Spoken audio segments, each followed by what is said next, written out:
Մերձավոր արևելքում 700,000 տարի քնած հրաբխի ակտիվացում։ Հզոր երկրաշարժեր հարավարևելյան Ասիայում։ Հեղուկի արտահոսքի անոմալ օջախներ ծովի հատակում Անտարկտիկայում, ինչը կարող է միավորել այս բոլոր երևույթները մոլորակի տարբեր մասերում։ Իմացեք ավելին այս եւ անցյալ շաբաթվա ամենակարևոր կլիմայական իրադարձությունների մասին։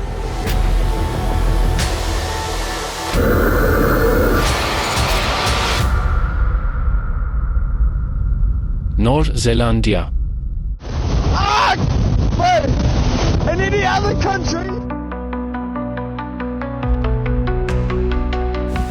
Հոկտեմբերի 21-ին Նոր Զելանդիայում վտանգավոր քամիներն ու տեղատարապ անձրևները դպրոցների փակման եւ էլեկտրաէներգիայի անջատման պատճառ դարձան։ Չվերթները հետաձգվեցին կամ չեղարկվեցին։ Փոթորիկը նաեւ կասեցրեց ուղևորատար լաստանավերի ծառայությունների աշխատանքը։ Մի քանի ազգային մայրուղիներ փակվեցին ջրհեղեղների եւ սողանքների պատճառով։ Հյուսիսային կղզու Հոուքս Բեյում քամիները շրջեցին բեռնատարը, վիրավորելով 1 մարդու։ Վտանգավոր եղանակային պայմանները քաոս առաջացրին մայրաքաղաք Վելինգտոնում։ Քամին հասավ փոթորկի արագության, գերազանցելով վայրկյանում 33 մետրը։ Քաղաքի խաչմերուկներից մեկում հզոր փոթորիկը մի կնոջ շպրտեց ճանապարհի երթևեկելի մաս, ծրելով նրա պայուսակն ու իրերը։ Բարեբախտաբար, անցնող մեքենաները ժամանակին կանգ առան։ Վիկտորիա լեռան լանջին գտնվող քաղաքային այգում, զբոսանքի եւ հանգստի ամենատարածված վայրերից մեկում, քամու պոռթկումից պոկված ծառի ճյուղը մահացու վիրավորեց մի տղամարդու։ Չնայած Վելինգտոնը համարվում է Նոր Զելանդիայի ամենակամոտ քաղաքը, որը հայտնի է իր ոռնացող փոթորիկներով, այս անգամ դրանց հզորությունը աննախադեպ էր նույնիսկ տեղի բնակիչների համար։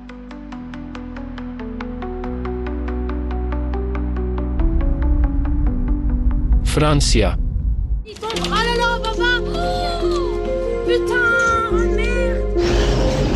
Հոկտեմբերի 20-ին մահացու տորնադոն հարվածեց Փարիզի մոտ գտնվող Վալ դ'Ուազ դեպարտամենտին։ Այն անցավ մի քանի համայնքներով, թողնելով լուրջ վնասներ, շրջված մեքենաներ, պոկված տանիքներ, ընկած ծառեր եւ տապալված էլեկտրահաղորդման գծեր։ Սա խաթարեց երթևեկությունը տեղական ճանապարհների վրա եւ մոտ 1700 բնակիչ մնաց առանց էլեկտրաէներգիայի։ Վնասված տների բնակիչները տեղափոխվեցին մարզասրահ։ 3 մեծ կռունկներ փլուզվեցին Էրմիոն համայնքի շինհրապարակում, ջարդելով մեքենաները եւ վնասելով մոտակա շենքերը։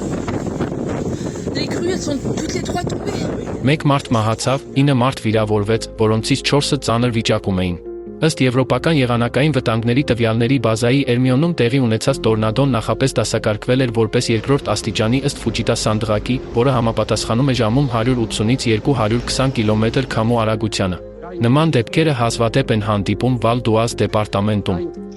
Այնտեղ ձևավորված վերջին տորնադոն պակաս ինտենսիվ է եղել եւ տեղի է ունեցել ավելի քան 20 տարի առաջ։ Օդերևութաբանները հայտնել են, որ նույն ժամանակահատվածում Շոմոն Վեքսեն համայնքի մոտ գրանցվել է մեկ այլ տորնադո։ Սակայն դրա հասցրած վնասը զգալիորեն պակաս էր։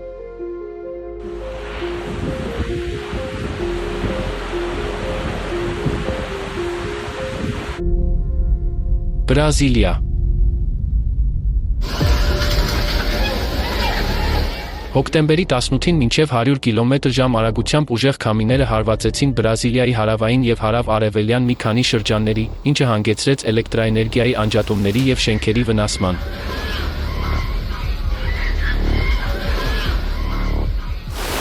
Սանտա Կատարինա նահանգում մոտ 37,000 բաժանորդ մնաց առանց էլեկտրաէներգիայի։ Նահանգի մայրաքաղաք Ֆլորիանոպոլիսը տուժեց ամենաշատը, քամու պոռթկումները հասան ժամում 90 կմ/։ Մանկական ֆուտբոլի մրցաշարի ժամանակ քամին բարձրացրեց հսկայական վրանային կառույցը եւ նետեց այն գետնին մարզադաշտի մոտ, խուճապ առաջացնելով ամբոխի մեջ։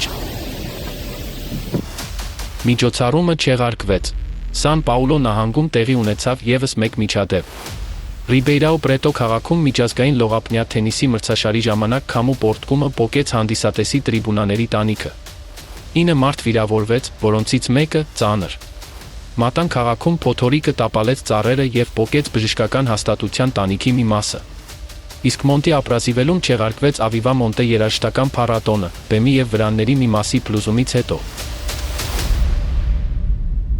Բոլիվիա։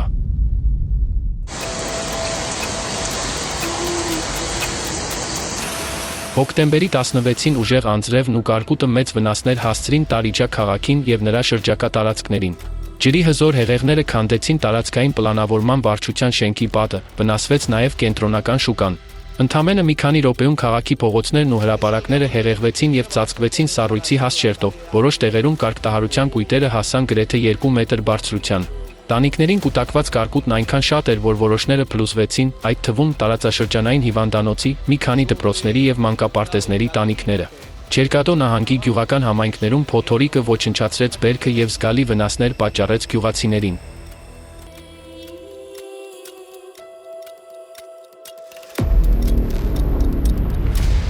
Անտարկտիդա։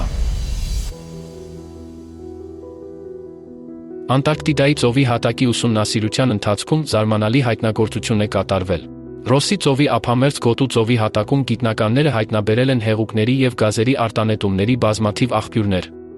Նախկինում հազվադեպ համարվող նման հեղուկային արտանետումները այժմ հայտնաբերվում են մեծ քանակությամբ, այդ թվում լավ ուսումնասիրված տարածքներում, որտեղ տասնամյակներ շարունակ նման ակտիվության նշաններ չէին նկատվել։ Ուսումնասիրության համար օգտագործվել են ժամանակակից մեթոդներ, նավից ակուստիկ սկանավորում, ստորջրյա տեսադիտարկումներ եւ ջրասուզակների սուզումներ։ Պարզվել է նաև, որ գազազերծման գոտիներում կարող են առաջանալ կենսաբանական մեռյալ գոտիներ։ Այս ուսումնասիրությունների արդյունքները համապատասխանում են Արևմտյան Անտարկտիդայի տաք երկրաջերմային հոսքի աճի վերաբերյալ տվյալներին, որը դրսևորվում է սառցադաշտերի ինտենսիվ հալմամբ ներքևից վերև, ինչպես նաև որոշ տարածքներում, օրինակ, Ամունդսենի ծովում, երկրակեղևի համեմատաբար արագ բարձրացումով։ Այս գործընթացը բարենպաստ պայմաններ է ստեղծում գազային հիդրատների քայքայման եւ գազի արտանետման համար, ինչը կարող է կապված լինել ծովի հատակին հեղուկային ելքերի առաջացման հետ։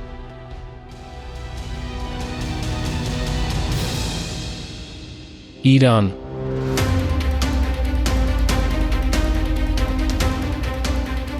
Թավթան ստրատորաբուխը, որը գտնվում է Իրանի Սիստան եւ Բելուջիստան նահանգներում, Պակիստանի հետ սահմանի մոտ, համարվում էր հանգած ավելի քան 700,000 տարի։ Այնուամենայնիվ, այս տարվա հոկտեմբերին հրապարակված ուսումնասիրությունը բացահայտեց ակտիվության նշաններ։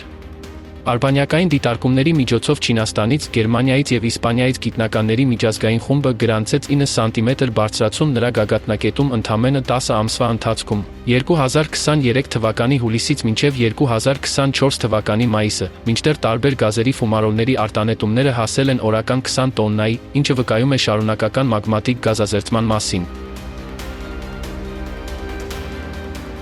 Նստեցման բացակայությունը ցույց է տալիս, որ հրաբխի վերին հիդրոթերմալ համակարգում ճնշումը մնում է բարձր եւ թավթանի գագաթնակետում ֆրեատիկ կամ մագմատիկ ժայթքումների ռիսկն առկա է։ Հատկանշական է, որ դեֆորմացիան չի ուղեկցվել որևէ նշանակալի տեղումներով կամ սեյսմիկ ցնցումներով, որոնք նման իրադարձությունների սովորական խթանիչներն են։ Սա նշանակում է, որ թավթանի խանգարման աղբյուրը գտնվում է հենց իր մեջ։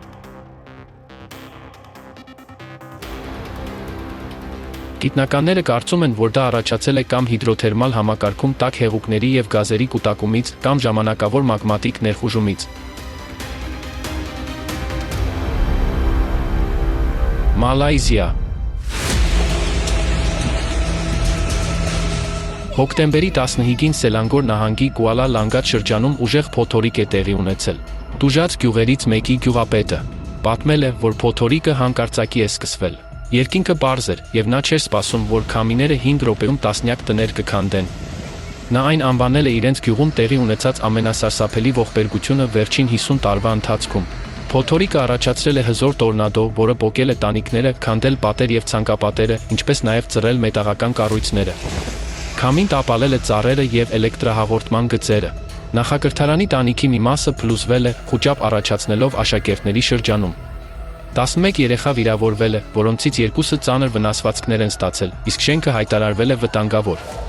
1500 աշակերտ տեղափոխվել է հեռահար ուսուցման։ Փոթորիկը նաև ոչնչացրել է օրենսդիր ժողովի համակարգողի գրասենյակը, փլատակների տակ թողնելով մի կնոջ։ Բարեբախտաբար, փրկարարները արագորեն ազատել են նրան եւ հոսպիտալացրել։ Ընդհանուր առմամբ վնասվել է ավելի քան 40 տուն, 6 դպրոց եւ մարզադահլիճ։ Արդյունաբերական տարածքը նույնպես զգալի վնաս է կրել։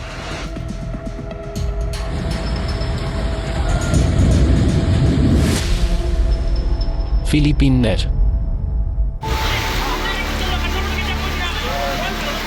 Հոկտեմբերի 18-ից ի վեր արևադարձային Ֆենգշենգ փոթորիկը հարվածում է Ֆիլիպինների հյուսիսային եւ կենտրոնական հատվածներին, առաջացնելով տեղատարապ անձրևներ, ջրհեղեղներ եւ սողանքներ։ Փոթորիկը հարվածել է Լուսոն, Բիսայաս և Մինդանաո կղզիներին։ Ավելի քան 22,000 մարդ ստիպված է եղել լքել իրենց տները և ապաստան փնտրել ժամանակավոր կացարաններում։ Մի քանի ազգային մայրուղիներ փակվել են, և ավելի քան 10 չվերթ չեղարկվել է։ Երկու նահանգներում գրանցվել են էլեկտրաէներգիայի խոշոր անջատումներ։ Մինդանաո կղզու Բուկիդնոն նահանգում հզոր սողանք է առաջացել ուժեղ անձրևների պատճառով, որը հանգեցրել է ազգային մայրուղու խոշոր փլուզման։ 4 գոտի ունեցող ճանապարհի մի հատված փլուզվել է խորը կիրճի մեջ։ Եռանիվ մեքենան հայտնաբերվել է փլատակների տակ, նրա երկու ուղևորները դեռևս անհետ կորած են։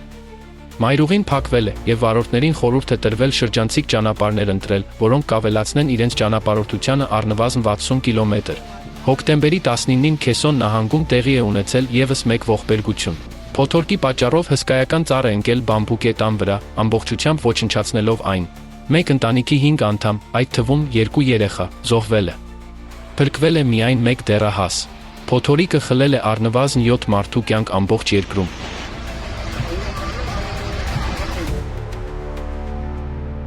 Սեյսմիկ ակտիվություն։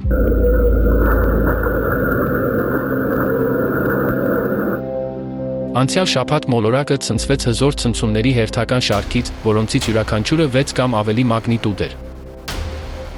Բարեբախտաբար, այս իրադարձություններից ոչ մեկը ցունամիի և զոհերի պատճառ չդարձավ, սակայն ուժեղ երկրաշարժերի անսովոր բարձր հաճախականությունը լուրջ մտահոգություն է առաջացնում և այս տարածքների բնակիչներին պահում է տագնապի մեջ։ Հոկտեմբերի 16-ին Ինդոնեզիայի Պապուա նահանգում տեղի ունեցավ 6,6 մագնիտուդով հզոր ցնցում։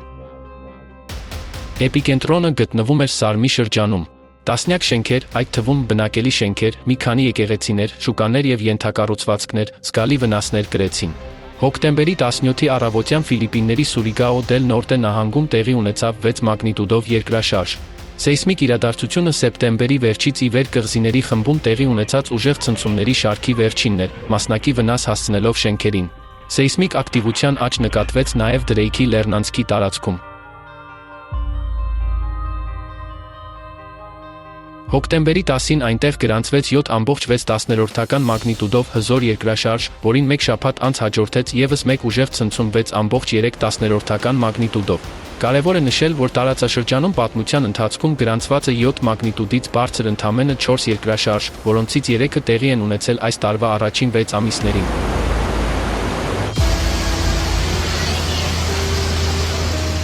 Եթե ավելի խորը ուսումնասիրեք կլիմայական իրադարձությունները, որոնց դուք հենց նոր ականատես եղաք, դրանք նույն գործընթացի դրսևորումներն են, որը մոլորակի վրա մագմատիկ ակտիվության աճն է։ Ալլատրայի գիտական խմբի կողմից ներկայացված մաթեմատիկական մոդելի համաձայն, Երկիրը ներկայումս ապրում է մի փուլ, երբ մոլորակի միջուկը ստանում է լրացուցիչ էներգիա։